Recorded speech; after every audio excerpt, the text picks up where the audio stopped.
बहुत समय पहले की बात है। एक विशाल और समृद्ध राज्य था जिसका नाम था स्वर्ण भूमि। यहाँ के खेत सोने की तरह चमकते थे, नदियां चांदी की तरह बहती थी और आकाश हमेशा नीला व शांत रहता था। इस राज्य के राजा महाराज हरिसिंह न्यायप्रिय, शक्तिशाली और प्रजाप्रिय शासक थे। उनकी महारानी का नाम था वसुंधरा, जो न केवल सौंदर्य में अद्वितीय थी बल्कि अत्यंत बुद्धिमती और करुणामयी भी थी। वर्षों तक उनकी कोई संतान नहीं हुई, जिससे राज्य में चिंता फैलने लगी।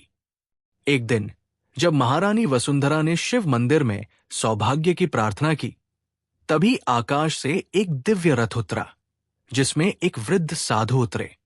उन्होंने आशीर्वाद दिया, रानी, तुम्हें एक कन्या रत्न प्राप्त होगा जो न केवल सुंदरता बल्कि बुद्धि और वीरता में भी अद्वितीय होगी। वो पूरे संसार में स्वर्ण भूमि का नाम रोशन करेगी। कुछ महीनों बाद महारानी ने एक अत्यंत सुंदर कन्या को जन्म दिया जिसका नाम रखा गया तारा।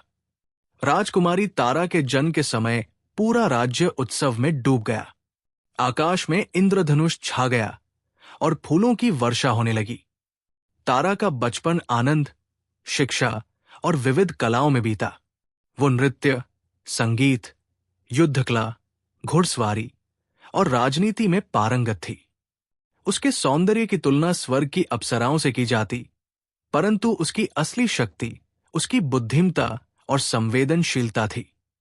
वो अक्सर गरीबों, पशुओं और प्रकृति की सेवा में लगी रहती। राजमहल में एक विशेष पुस्तकालय था जिसमें तारा हर दिन घंटे बिताती। वो केवल किताबें नहीं पढ़ती बल्कि प्राचीन इतिहास, खगोल शास्त्र और गणित जैसे विषयों में भी रुचि रखती। राजगुरु अद्वैताचार्य स्वयं उसकी शिक्षा के लिए चुने गए थे। एक दिन महल में एक अजनबी भविष्यवक्ता आया जो भविष्य देख सकता था।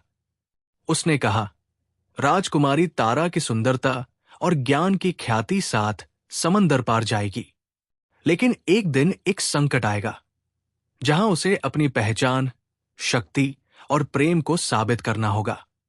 यह संकट या तो स्वर्ण भूमि को नष्ट करेगा या उसे अमर बना देगा।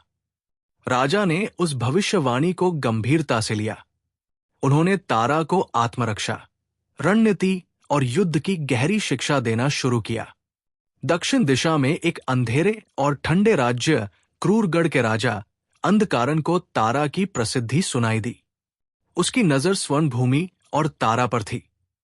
वो तारा से विवाह कर स्वर्ण भूमि पर कब्जा करना चाहता था। जब तारा ने उसका प्रस्ताव ठुकरा दिया तो वो क्रोधित हो उठा और युद्ध की तैयारी करने लगा। तारा को यह सब ज्ञात हो गया। उसने राज्य के सैनिकों की एक विशेष सेना तैयार की जिनमें युवतियां भी शामिल थी। इस सेना को शक्ति दल कहा गया। तारा स्वयं तलवार लेकर आगे बढ़ने लगी। इन्हीं दिनों एक रहस्यमयी योद्धा राजकुमार अर्जुन स्वर्ण भूमि में आया। वो एक युद्ध कला प्रतियोगिता में भाग लेने आया था। तारा और अर्जुन की पहली भेंट तलवार की टक्कर में हुई, जहां दोनों बराबरी के योद्धा निकले। धीरे धीरे दोनों के बीच सम्मान, मित्रता और फिर प्रेम का जन्म हुआ। परंतु तारा जानती थी कि उसका पहला कर्तव्य राज्य की रक्षा है। अर्जुन भी युद्ध में उसका साथ देने को तैयार था। दोनों ने मिलकर एक योजना बनाई जिससे क्रूरगढ़ की सेना को चौंका दिया जाए। अंधकारन ने 3 दिशाओं से स्वर्ण भूमि पर आक्रमण किया, परंतु तारा की रणनीति अतुलनीय थी। वो हर दिशा पर स्वयं पहुंची। उसकी सेना शक्ति दल ने वीरता का परिचय दिया। अर्जुन ने किले की सुरक्षा संभाली। युद्ध कई दिन चला। अंत में तारा ने स्वयं अंधकारन का सामना किया। दोनों की तलवारें टकराईं। अंधकारन ने छलपूर्वक वार किया, पर तारा की बुद्धिमानी ने उसे बचा लिया। तारा ने एक ही वार में उसका अंत कर दिया। युद्ध के बाद राज्य में खुशी की लहर दौड़ गई। तारा की जय जयकार होने लगी। राजा हरिसिंह ने उसे युवरानी घोषित किया।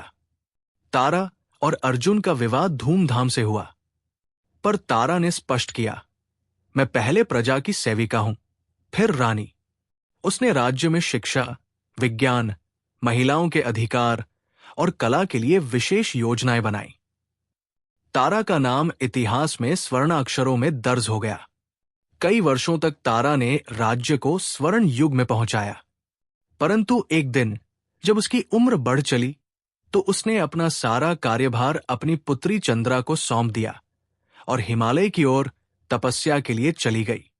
कहा जाता है कि एक दिन आकाश में फिर से वही दिव्य रथ उतरा और तारा उसमें बैठकर आकाश की ओर चली गई। तभी से आकाश में जो सबसे सुंदर तारा चमकता है, लोग उसे राजकुमारी तारा कहते हैं।